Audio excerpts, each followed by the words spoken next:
Assalamualaikum warahmatullahi wabarakatuh. Perkenalkan, nama saya Dinda Alvina Nofrianti.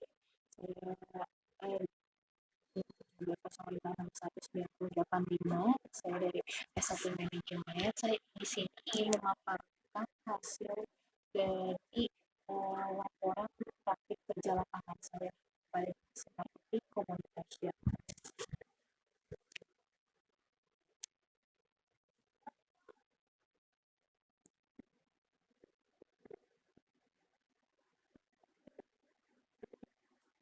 Dan kemudian saya praktik kerja lapangan yaitu di yaitu Bank Negara Indonesia yang berada di Pucung Tengah.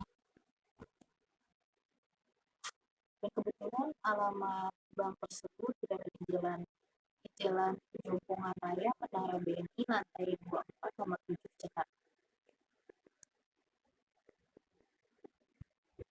Dan berikut profil dari perusahaan Bank Negara Indonesia, kalau kita bisa sebut begini.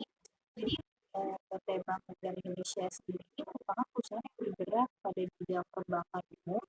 BNI ini didirikan pada tanggal 5 Juli tahun 1940 dan menawarkan berbagai macam produk dan layanan jasa bagi nasabah.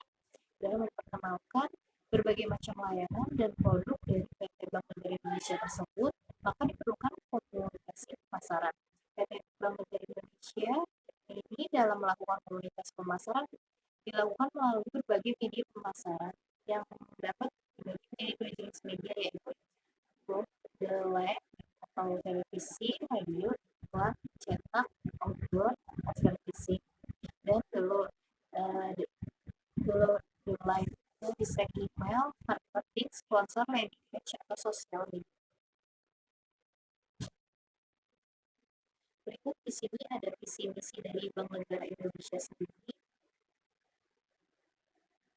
Yang pertama di sini ada visi dari Bank Indonesia. Jadi Bank Indonesia mempunyai visi lembaga keuangan yang terunggul dalam melayan dan kinerja secara berkelanjutan. Dan juga di sini Bank Indonesia mempunyai 5 misi. Yang pertama, selaku mitra bisnis pilihan utama. Yang kedua, memperkuat layanan internasional. Dan yang ketiga juga meningkatkan nilai investasi. Yang keempat, menciptakan kondisi terbaik. Dan yang kelima, meningkatkan kepedulian dan tanggung jawab kepada nasabah. Dan ini ada struktur organisasi dari Bank Negara Indonesia ya. Di sini ada struktur MCM, ada struktur gennya. Jadi MCM ini sebuah divisi dan dikerucuti lagi oleh struktur dari gen tersebut.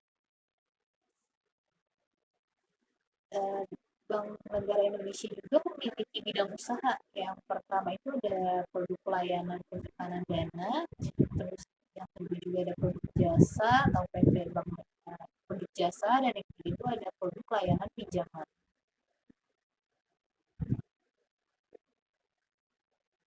Dan di sini mungkin kita bisa lihat ya, ada proses kerja dari menerima permintaan hingga terakhir itu pembukaan caption.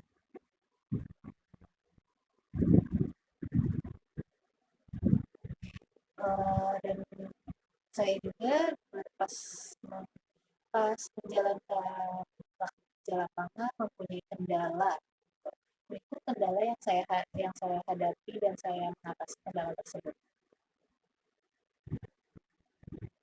Yang pertama, kendala kesulitan memahami alur kerja marketing communication di BNI pada awal magang. Yang kedua, sulit mengatur waktu karena banyaknya permintaan pembuatan visual, landing page, dan pekerjaan administrasi. Dan yang ketiga juga mendapat tugas supply chain yang tidak sesuai dengan bidang utama marketing komunikasi. Dan di sini untuk mengatasi kendala, yang pertama itu perhatikan secara aktif, bertanya kepada pembimbing dan rekan kerja di sana mengenai alur kerja marketing communication ini seperti apa, mempelajari SOP yang ada, mencatat setiap tahapan pekerjaan, serta mempelajari referensi mengenai komunikasi pemasaran agar lebih cepat beradaptasi dengan lingkungan kerja. Dan yang kedua juga praktikkan membuat daftar prioritas pekerjaan. Jadi menulis, menyusun timeline harian, menetapkan target penyelesaian setiap tugas, serta melakukan evaluasi terhadap pekerjaan yang telah diselesaikan sehingga seluruh tugas dapat selesai sesuai tenggat waktunya. Dan yang ketiga, ketika juga memberikan arahan kepada pembimbing mempelajari dasar-dasar supply chain management melalui buku dan jurnal, serta berdiskusi dengan rekan kerja agar mampu menyelesaikan tugas dengan benar. Ini untuk cara mengatasi kendala.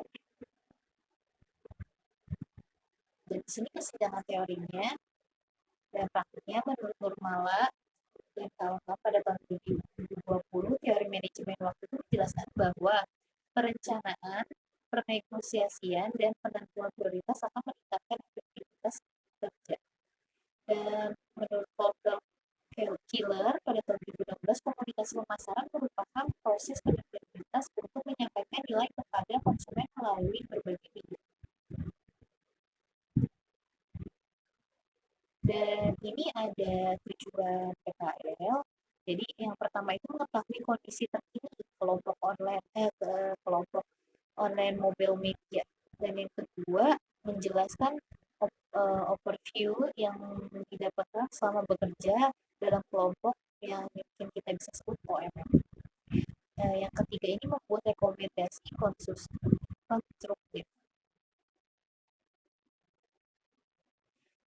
Untuk manfaatnya tersendiri untuk praktis, yaitu manfaat yang dapat dirasakan ataupun diimplementasikan secara langsung oleh pihak yang bersangkutan. Untuk manfaatnya untuk teoritis ini, yang pertama itu ada hasil yang diperoleh oleh penulis adalah sebagai referensi tentunya ya. Yang kedua, secara langsung selain itu penulis dapat melihat secara langsung kondisi perusahaan di lapangan. Dan yang ketiga, menetapkan ilmu akademik maupun non akademik yang didapat oleh praktikan. Dan untuk dari kesimpulan PPT yang saya buat dan kesimpulan yang saya sudah lakoni di lapangan saat melakukan PKL, yaitu pelaksanaan magang di kelompok online mobil dan media atau kita sebut OMM, adalah suatu hal dan lingkup kerja yang baru bagi saya, di mana banyak sekali pelajaran dan penulis dapatkan. Pada dasarnya, bekerja di Bank BNI sebagai perusahaan BUMN yang terstruktur mengajarkan penulis untuk bekerja secara disiplin, terorganisir, teliti, dan tepat waktu. Dan sekian presentasi dari saya. Kurang lebihnya mohon maaf. Wassalamualaikum warahmatullahi wabarakatuh.